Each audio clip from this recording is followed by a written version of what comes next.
নমস্কার। মুর্শিদাবাদ পুলিশ জেলার পক্ষ থেকে সাইবার অপরাধ এর বিষয়ে সামগ্রিকভাবে বৃহত্তর সমাজকে সচেতন করার উদ্দেশ্যে আমাদের নিয়মিত এই উপস্থাপনা। আমরা আজ যে বিষয়ে আলোচনা করব সেটি হলো অনলাইন গেমিং। এই অনলাইন গেমিং বিনোদনের উদ্দেশ্যে আমরা সবাই ম্যাক্সিমাম লোক আমরা এই অনলাইন গেম মোবাইল ফোন বা ডেস্কটপে আমরা খেলতে পছন্দ করি। অনলাইন গেম বাস্তবে বিনোদনের উদ্দেশ্যে শুরু হওয়ার পর বর্তমানে কমার্শিয়ালভাবে এটি প্রচুর পরিমাণে প্রচলিত আছে। তো বহু কোম্পানি তারা অনলাইন গেমিং প্ল্যাটফর্ম তৈরি করে বিভিন্ন রকম প্রমোশনের মাধ্যমে তারা নিজেদেরকে কমার্শিয়াল স্ট্যান্ডার্ডে তাদের কম্পিটিশনের মধ্যে রেখেছে এবং সেই সঙ্গে সঙ্গে আমাদের মধ্যেও বেড়ে চলেছে এটার প্রতি আগ্রহ বা ইন্টারেস্ট। এই অনলাইন গেমিংয়ের ক্ষেত্রে বেশ কিছু বিষয় আমাদের মাথায় না রেখে যদি আমরা চলি তাহলে যে কোনো সময় আমরা যে কোনো বিপদে পড়তে পারি। যেমন এই যে অনলাইন গেম বা যে কোনো গেমিং অ্যাপ্লিকেশন আপনি ইনস্টল করার সময় সেটি সর্বদা কোনো ট্রাস্টেড সোর্স থেকে ইনস্টল করুন। ফেসবুক বা কোনো সোশ্যাল মিডিয়ার মাধ্যমে যদি কোনো আপনি এই ধরনের গেমিং সংক্রান্ত অ্যাপ্লিকেশন ডাউনলোড করেন তাহলে সেই গেমিং অ্যাপ্লিকেশনটার সঙ্গে ম্যালওয়্যার বাইন্ড করা থাকতে পারে।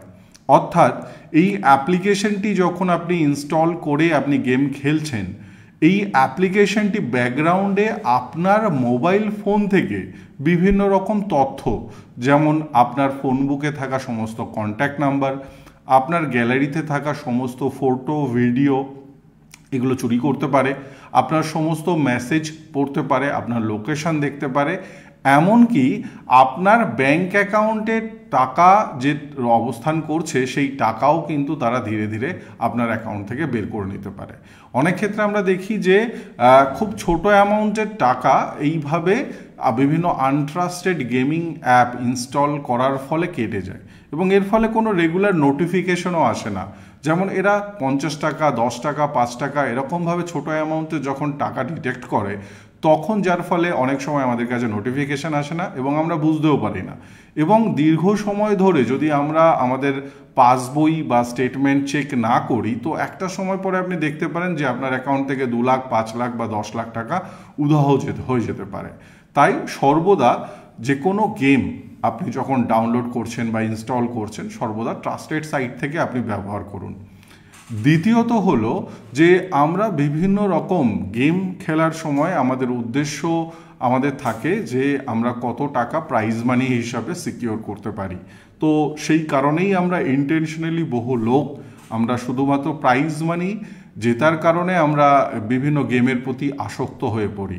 তবে মাথায় রাখবেন এই যে প্রাইজ মানি আপনার ব্যাংক অ্যাকাউন্টে আসছে, এই প্রাইজ মানির কারণে কিন্তু আপনার ব্যাংক অ্যাকাউন্ট ফ্রিজ হয়ে যেতে পারে, অথবা আপনি যে প্রাইজ মানিটা পেলেন সেই প্রাইজ মানিটাই পুরোটা হোল্ডে চলে যেতে পারে এবং পরবর্তীকালে আপনার ব্যাংক অ্যাকাউন্ট থেকে কেটে যেতে পারে কোর্ট অর্ডারে। আর তৃতীয়ত আপনার বিরুদ্ধেও কিন্তু যে কোনো আইনি নোটিশ আসতে পারে যে ইনভেস্টিগেশন করার স্বার্থে হয়তো আপনার বাড়ি এখানে মুর্শিদাবাদে, বহরমপুরে বা কোথাও আপনার কাছে একটা কর্ণাটকের থেকে একটা নোটিশ এলো বা কেরল থেকে এলো বা রাজস্থান থেকে আপনার কাছে একটা নোটিশ এলো এবং তখন কিন্তু আপনি সেই নোটিশকে কমপ্লাই করতে বাধ্য থাকবেন।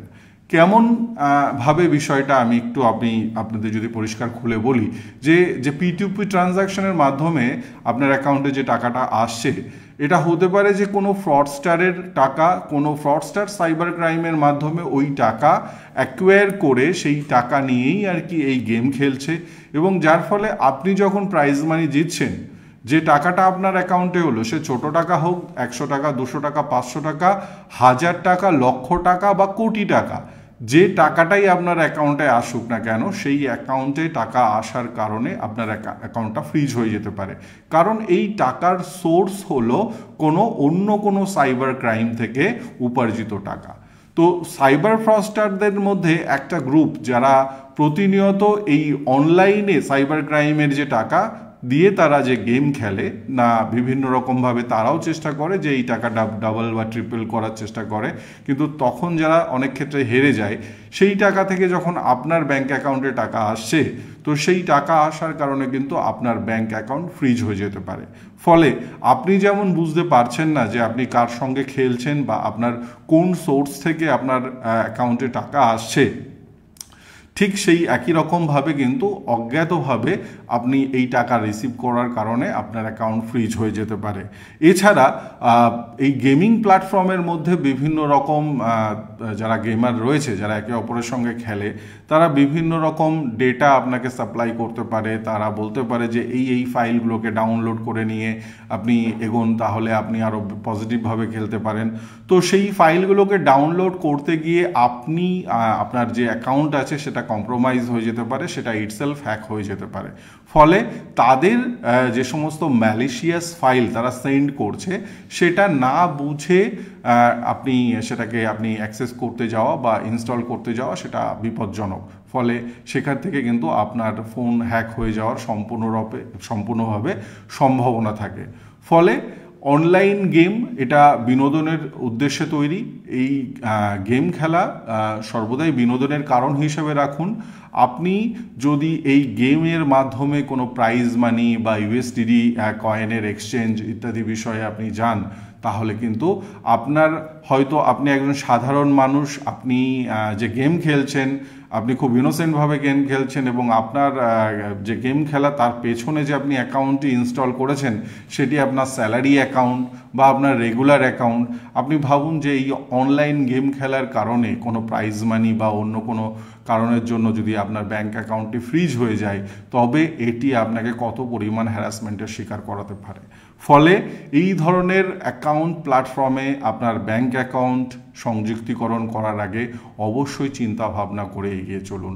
আর এই বিষয়টি আপনাদের কাছে তুলে ধরা এই কারণ যে আপনারা জানুন, আমাদের কাছে প্রতিনিয়ত প্রচুর আমাদের কাছে ইনফরমেশন আসে যে আমি শুধুমাত্র অনলাইনে গেম খেলতে গেছিলাম, সেই কারণেই আমার ব্যাংক অ্যাকাউন্ট হোল্ড হয়ে গেছে।